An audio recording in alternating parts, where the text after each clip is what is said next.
അസ്സലാമു അലൈക്കും വറഹ്മത്തുള്ളാഹി. തിബ്ബിൽ ഖുലൂബ് സഹായ സംഘം നിലമേൽ യൂട്യൂബ് ചാനലിലേക്ക് എല്ലാവർക്കും മർഹബ മർഹബ മർഹബ. പ്രിയമുള്ള മുഅ്മിനീങ്ങളെ, പരിശുദ്ധമായ ഖുർആനിലെ 2-ാമത്തെ അധ്യായമായ സൂറത്തുൽ ബഖറയിലെ 125-ാമത്തെ ആയത്താണ് ഇന്ന് നമ്മളിവിടെ വിശദീകരിക്കാൻ പോകുന്നത്.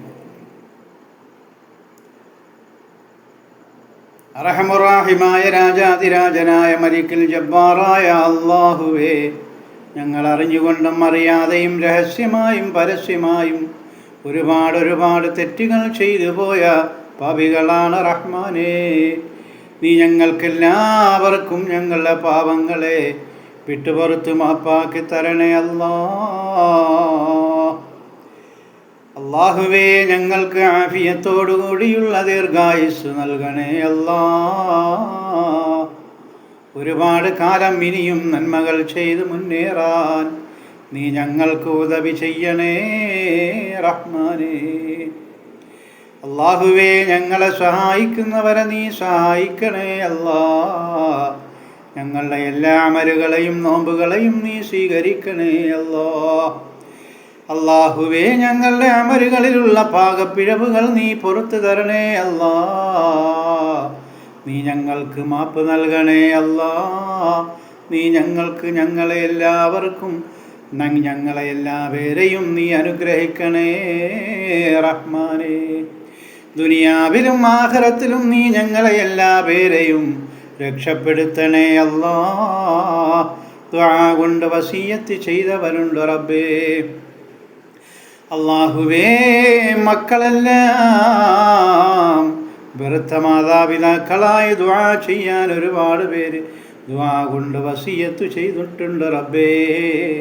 മക്കളുടെ ശല്യങ്ങൾ സഹിക്കവയ്യാതെ അനുസരണയില്ലാത്ത മക്കളായതുകൊണ്ട് ദുആ ചെയ്യാൻ മാതാപിതാക്കൾ ഒരുപാട് പേര് വസിയ്യത്ത് ചെയ്തു റഹ്മാനേ. അല്ലാഹുവേ, അവരുടെ ജീവിതങ്ങളിൽ അവരുടെ മക്കളെ എല്ലാം നീ അനുകൂലമാക്കി കൊടുക്കണേ റഹ്മാനേ. ദുനിയാവിലും ആഖിറത്തിലും ഉപകരിക്കുന്ന മക്കളാക്കി അവർക്കും ഞങ്ങൾക്കും നൽകണേ അല്ലാഹുവേ, ഞങ്ങളുടെ മാതാപിതാക്കൾക്ക് നീ പുറത്തു കൊടുക്കണേ അവരോട് നീ കരുണ കാണിക്കണേ റഹ്മാനേ. അല്ലാഹുവേ, ഞങ്ങളുടെ സകല പാപങ്ങളും നീ വിട്ടുപുറത്ത് മാപ്പാക്കി തരണേ അഷ്ഹദു അല്ലാ ഇലാഹ ഇല്ലല്ലാഹ് അസ്തഗ്ഫിറുല്ലാഹ്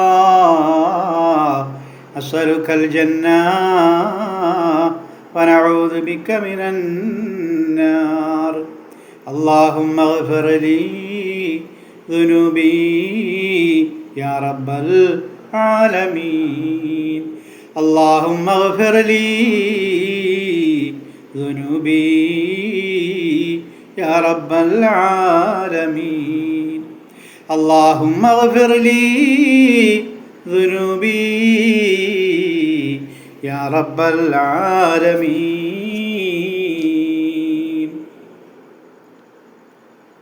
ആയത്തിലേക്ക് കടക്കാം. ബിസ്മില്ലാഹിർ റഹ്മാനിർ റഹീം.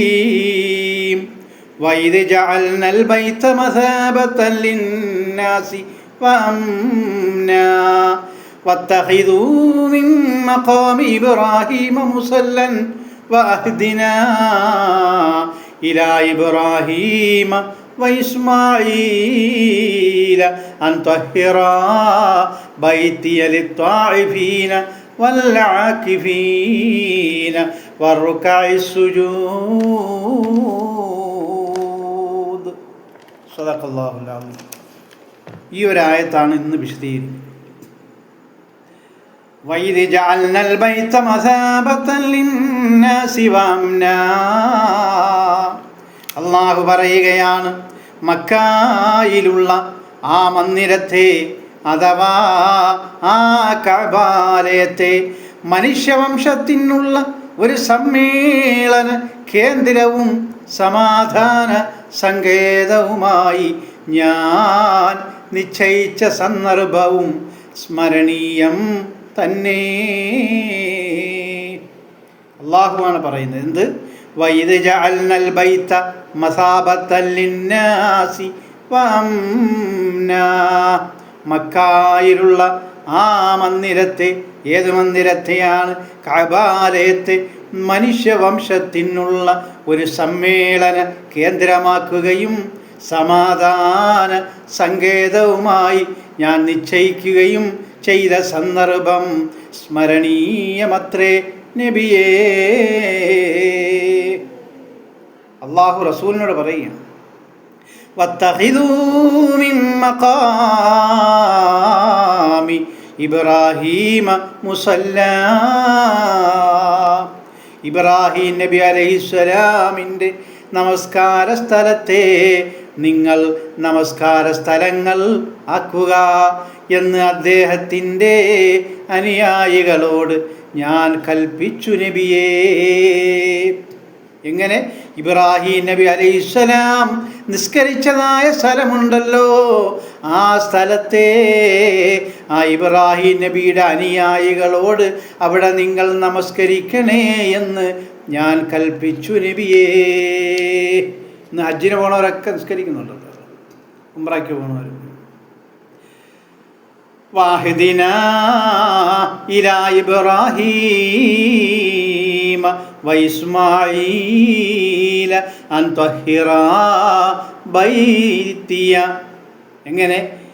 അള്ളാഹു പറയാണ്, വാഹിദിന ഇലാ ഇബ്രാഹീമ വഇസ്മാഈല അൻ ത്വഹിറ ബൈതിയ. എന്നിട്ട് ഞാൻ ഇബ്രാഹീമിനോടും ഇസ്മായിലിനോടും കൽപ്പിച്ചു അത്രേ, മാത്രവുമല്ല ഉത്തരവാദപ്പെടുത്തിയത്രേ. എന്താണ് ഞാൻ അവരോട് ഉത്തരവാദപ്പെടുത്തിയെന്നറിയണ്ടേ നബിയെ? എൻ്റെ ഭവനത്തെ എല്ലാത്തരം മാലിന്യങ്ങളിൽ നിന്നും ശുദ്ധമാക്കി വെക്കണേ ഇസ്മായിൽ, ശുദ്ധമാക്കി വെക്കണേ ഇബ്രാഹീം. എന്തിനാണെന്നറിയുമോ?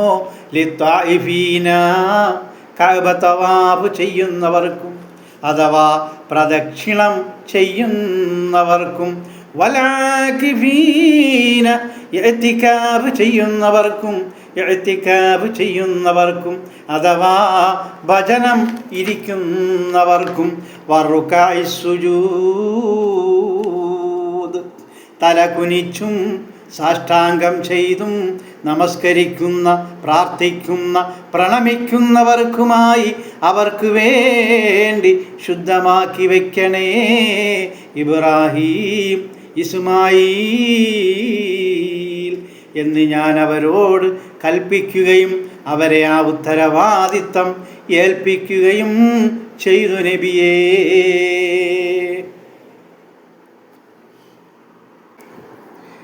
വിശാലമായിട്ട് അർത്ഥം, ആശയം മനസ്സിലാവാൻ നമുക്ക് ഇൻഷാ അല്ലാഹ് ആലാപനത്തിലേക്ക് കടക്കാം. ഇബ്രാഹീമേ ഇതാ നേതാവ് ആക്കി അല്ലാഹ്, അതുപോൽ തന്നെ ഇബ്രാഹിം നബി അലൈഹിസ്സലാത്തു വസ്സലാമിനെ മനുഷ്യവംശത്തിൻ്റെ നേതാവാക്കിയതിന് ശേഷം അതേപോലെ തന്നെ ഇതാ കഅബാലയത്തിന് മനുഷ്യവംശർക്ക് വേണ്ടിയുള്ള ഒരു കേന്ദ്രമാക്കി കൊടുക്കുകയും ചെയ്തുമത്രേ. കഅബാലയം മനുഷ്യവംശം അവർക്ക് വേണ്ടി കേന്ദ്രമാക്കി, അതിനും ചില പദവിയുണ്ട്, അതിനും ചില പരിശുദ്ധിയും, അതിനെയുമേ ഇന്നോളമേ ഖിയാമത്തോളം നിലനിൽക്കുമേ. അള്ളാഹു പറയുകയാണ്, ആ കഅബാലയത്തിന് ഒരുപാട് പദവികളുണ്ടത്രേ, ഒരുപാട് പരിശുദ്ധിയുണ്ടത്രേ. മനുഷ്യവംശത്തിന് വേണ്ടി ഇതാ ഒരു കേന്ദ്രമാക്കി. മാത്രവുമല്ല, മനസ്സമാധാനത്തോടെ ജീവിക്കുവാനും സമ്മേളിക്കുവാനും ഒരു സ്ഥലം ആക്കി കൊടുത്തു കേട്ടോ. ആ കഅബാലയവും ചുറ്റുമുള്ള പ്രദേശം. വീണ്ടും അല്ലാഹു പറയാണ്, ഇന്നോളം അത് ഖിയാമത്തോളം ഇതുപോലെ നിലനിൽക്കുമേ, ആർക്കും അതിനെ തകർക്കാൻ കഴിയുകയില്ല. അതിനെ ആർക്കും തകർക്കാനുമേ കഴിയില്ലല്ലോ, അതാണേ മഹത്വം.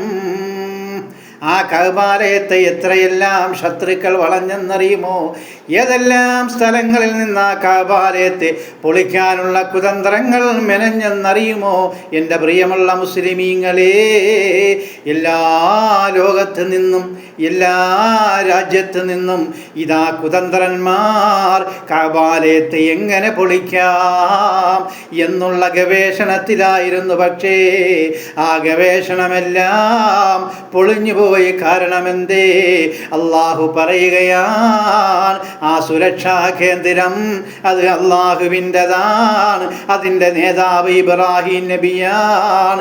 അതുകൊണ്ട് തന്നെ ഖിയാമത്തോളം വരുന്ന സർവ്വജനങ്ങൾക്കും സമ്മേളിക്കുവാനും അല്ലാഹുവിന് വേണ്ടി സുജൂദ് ചെയ്യുവാനും അല്ലാഹുവിന് വേണ്ടി റുക്കൂ ചെയ്യുവാനും മഖാം ഇബ്രാഹിം നബി അലൈഹിസ്സലാം നിസ്കരിച്ചതായ സ്ഥലത്ത് ഖിയാമനാളോളം വരുന്ന എല്ലാ ജനങ്ങൾക്കും നമസ്കരിക്കുവാനും ഞാൻ സൗകര്യം ചെയ്തു കൊടുത്തുവത്രേ. ആ കേന്ദ്രം, ആ കഅബാലയം ഖിയാമത്തോളം ആർക്കും ഒരു ചുക്കും ചെയ്യാൻ കഴിയുകയില്ല അത്രേ എന്ന് ഖുർആനിൽ അല്ലാഹു അടിവരയിട്ട് പറയുകയാണ്. ഇതേപോലുള്ള മഹത്വമുള്ള ജനങ്ങൾ തിങ്ങി സമ്മേളിക്കുന്ന ഒരു മന്ദിരം, അതാണ് കഅബ. അതേ കഅബയെ നമുക്ക് തന്ന പടച്ച റബ്ബേ സുബ്ഹാനല്ലാഹ്, പടച്ച റബ്ബേ സുബ്ഹാനല്ലാഹ്. ഇത്രയും വലിയ ഒരു കേന്ദ്രവും ഒരു പുണ്യമാക്കപ്പെട്ട ഒരു സുരക്ഷിതമാക്കപ്പെട്ട ആര് ചെന്നാലും, എത്ര വിഷമത്തോട് ചെന്നാലും, എത്ര ദുഃഖത്തോട് ചെന്നാലും ആ ദുഃഖം മാറ്റുന്ന കഅബാലയമേ, എത്ര പ്രതിസന്ധിയോടുകൂടി ചെന്നാലും ആ പ്രതിസന്ധിയെല്ലാം മാറ്റുന്ന കഅബാലയമേ, എത്ര രോഗങ്ങളായി ചെന്നാലും ആ രോഗങ്ങളെ അല്ലാഹുവിനോട് അവിടെ വെച്ച് തേടിയാൽ ആ രോഗത്തിനെ ശാന്തമാക്കുന്ന, ശാന്തിയാക്കുന്ന, ശിവയാക്കുന്ന കഅബാലയമേ, മലക്കുകൾ കോടാന കോടി മലക്കുകൾ സുജൂദ് ചെയ്യുന്ന, വലയം വയ്ക്കുന്ന കഅബാലയമേ, അത് മനുഷ്യവംശത്തിന് മുസ്ലിമിന് വേണ്ടി പ്രത്യേകം തയ്യാറാക്കി തന്നതിൽ അൽഹംദുലില്ലാഹ്, സുബ്ഹാനല്ലാഹ്, അല്ലാഹു അക്ബർ എന്ന് ഓരോ മുസൽമാനും ഉരുവിടണം കേട്ടോ. അത്രയും പോരിശയുള്ള ഒരു ഗേഹമാണ് അല്ലാഹുവിൻ്റെ കഅബാലയം. ഈ അനുഗ്രഹത്തെ ചൊരിഞ്ഞ് തന്ന ഉണർത്തുകയാ ഇതാ അല്ലാഹു. ഈ കഅബാലയത്തെ നമുക്ക് വേണ്ടി ഇത്രയും സുഖസുന്ദരമായി സൃഷ്ടിച്ച് മേനി പുതുക്കി എല്ലാ നിലയിലും നമുക്ക് തന്ന ആ കാര്യം അല്ലാഹു ഉണർത്തുകയാണ് ഇവിടെ. ഇബ്രാഹീമിൻ അനുയായികൾ കഅബയെയും നിരസിച്ചല്ലോ, പതിയെ പതിയെ കഅബ മറക്കുവാനും ജനം തുടങ്ങി. പിൽക്കാലത്ത് നബി താഹാവും നബി ഉമ്മത്തും അതിനേറ്റി. അന്ന് ഇബ്രാഹിം നബി അലൈഹിസ്സലാമും ഇസ്മായിൽ നബി അലൈഹിസ്സലാമും കഅബയെല്ലാം നല്ല സുഖസുന്ദരമാക്കിയിട്ട് അവിടെ നിന്ന് എല്ലാ ജനങ്ങളെയും വിളിച്ചു കേട്ടോ. പക്ഷേ ഇബ്രാഹീമിൻ്റെ കുറേ അനുയായികളുണ്ടല്ലോ, അവരാ കഅബാലയത്തെ നിരസിച്ചു കേട്ടോ. അങ്ങനെ കുറേ നാൾ കഴിഞ്ഞപ്പോൾ പതിയെ പതിയെ കഅബയെല്ലാവരും മറക്കാൻ തുടങ്ങി. കഅബ ഇതാ ചിതല് പിടിക്കാൻ തുടങ്ങി, ഓരോ വശവും പൊളിയാൻ തുടങ്ങി. അങ്ങനെ അവസാനം മുത്ത് മുഹമ്മദ് മുസ്തഫ സ്വല്ലല്ലാഹു അലൈഹി വസല്ലമ തങ്ങൾ വന്നതോടുകൂടി ഇതാ കഅബാലയം പുതുക്കി പണിയുകയാണ്. കഅബാലയത്തിൻ്റെ സംരക്ഷണം ഇതാ ലോക ഗുരുവായ നബി മുഹമ്മദ് മുസ്തഫ തങ്ങൾ ഏറ്റെടുക്കുകയും ഇന്ന് ഈ കാണുന്ന പൂർവസ്ഥിതി, ഈ കാണുന്ന സ്ഥിതിയിലേക്ക് കഅബാലയത്തെ അള്ളാഹു ഉയർത്തുകയും ചെയ്തു അത്രേ. ഇനി ഇത് ഖിയാമത്ത് നാളോളം ഇതേപോലെ നിൽക്കുമത്രേ. ഇനി കഅബയ്ക്ക് ഒരു ചിതല് പിടിക്കില്ല, ഒരു മങ്ങലുണ്ടാകില്ല, ഇനി കഅബയ്ക്ക് ഒരു പോറലേൽക്കില്ല. ഖിയാമത്ത് നാൾ വരെയും ഇതിനേക്കാൾ ഓരോ ദിനം കൂടുന്തോറും കഅബാലയത്തിന് പോരിഷ കൂടും, അതുപോലെ അതിൻ്റെ മേനി കൂടും എന്ന് എല്ലാവരും മനസ്സിലാക്കണം കേട്ടോ. അതിൻ്റെ മേനി ഇതാ ഒരുപാട് കൂടി തുടങ്ങിയിട്ടുണ്ട്. അതിൻ്റെ അടയാളം എന്താണെന്നറിയുമോ? അലാമത്തുൽ ഖിയാമ, ഖിയാമത്ത് നാളിൻ്റെ അടയാളമാണ്. കഅബാലയത്തിന് മേനി ഒരുപാട് അങ്ങോട്ട് കൂടിപ്പോയാൽ അത് ഖിയാമത്ത് നാളാണ്, മനസ്സിലാക്കണം കേട്ടോ. മഹദി ഇമാം വരാറായി, ഈസാ നബി അലൈഹിസ്സലാം വരാറായി, യഅജൂജ് മഅജൂജ് വരാറായി, ദാബത്തുൽ അർദ് എന്ന മൃഗം പുറപ്പെടാറായി. എൻ്റെ പ്രിയമുള്ളവരെ, സ്വത്തും മുതലും വാരിക്കൂട്ടുന്ന തിരക്കിൽ ഞാനും നിങ്ങളും ദുനിയാവ് പിടിച്ചു കെട്ടുന്ന ധൃതിയിൽ നാളെ ആഖിറത്തെ നമ്മൾ മറന്നു പോകരുത് കേട്ടോ. ഒരിക്കലും ആഖിറത്തെ നമ്മളാരും മറന്നു പോകരുത് കേട്ടോ. ദുനിയാവിൻ്റെ ലഹരിയിൽ ഞാനും നിങ്ങളും മുങ്ങിപ്പോയി, അനാചാരത്തിൻ്റെ ലഹരിയിൽ ഞാനും നിങ്ങളും മുങ്ങിപ്പോയി, അന്ധകാരത്തിൻ്റെ നിലയിൽ ഞാനും നിങ്ങളും മുങ്ങിപ്പോയി, ആഭിചാര കർമ്മങ്ങൾ ചെയ്യാൻ ഞാനും നിങ്ങളും ധൃതി പിടിച്ചു ഓടിപ്പോകുന്നു. കാലഘട്ടം കിയാമമായി, ഈസാ നബി ഇതാ വരികയായി. അതുകൊണ്ട് എൻ്റെ പ്രിയമുള്ളവരെ, ദീനിലേക്ക് കടന്നു വരൂ. ഇനിയും തുച്ഛമായ സമയമാണ്. ആ സമയമെങ്കിലും ദീനിലേക്ക് നമ്മൾ കടന്നു വരണം കേട്ടോ. ഖുർആനിലേക്ക് ഞാനും നിങ്ങളും കടന്നു വരണം കേട്ടോ. അതാണേ ഇന്ന് ഇതാ കാണുന്ന കഅബയാണേ, കനിവേഗണേ, മരിക്കും മുന്നേ അവിടെ എത്താൻ ഉദവി ചെയ്യേ റഹ്മാനല്ലാഹ്, ഉദവി ചെയ്യേ റഹ്മാനല്ലാഹ്. اللهم اغفر للمؤمنين والمؤمنات والمسلمين والمسلمات. ربنا رب ارحمهما كما ربياني صغيرا. ربنا آتنا في الدنيا حسنة وفي الآخرة حسنة وقنا عذاب النار. صلى الله على محمد صلى الله عليه وسلم. صلى الله على محمد صلى الله عليه وسلم. اللهم صل على محمد يا ربي صل عليه وسلم. وصل على جميع الأنبياء والمرسلين വൽഹംദുലില്ലാഹി റബ്ബിൽ ആലമീൻ. 126-ാമത്തെ ആയത്തുമായി ഇൻഷാ അല്ലാഹ് നാളെ കാണാം. അസ്സലാമു അലൈക്കും വറഹ്മത്തുള്ളാഹി.